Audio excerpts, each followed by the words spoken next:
सूबाई हुकूमत की जानिब से वफाक को 30 अरब मांगे गए हैं। वो किस लिए? अपनी आयाशी के लिए। ये मीडिया की वसातत के जरिए, ये मोतबर जराए से हमें ये बात मालूम हुई है। कोई पैसे का मसला नहीं है। सूबाई हुकूमत बिलखुसूस पाकिस्तान के 3 वज़रा इस तहरीक के बीच में दीवार बने हुए हैं। उन्होंने अपने जिद अना का मसला बनाया है। उन्होंने वज़ीर आला को यह बताया है, अगर ये रेट जो हमने अपनी नाअहली में इसको बढ़ाया है, अगर ये वापिस 2200 में आ गया तो हल्का अखबार में हमारी सियासत दफन हो जाएगी। लोगों को ये बात मालूम हो जाएगा कि ये गलती सूबाई हुकूमत की थी।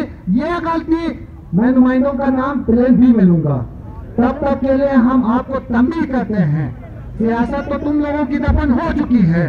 मजीद अब दीवार बनोगे, मजीद अब दीवार बनोगे तो तुम लोग जिसके सहारे खड़े होना, इंशाअल्लाह मुस्तकबिल करीब में तुम लोगों को कोई सहारा भी देगा तो तुम लोग खड़े नहीं रह सकोगे।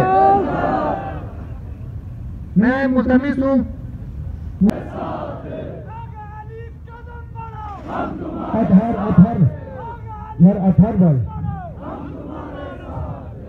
इंशाअल्लाह ये हम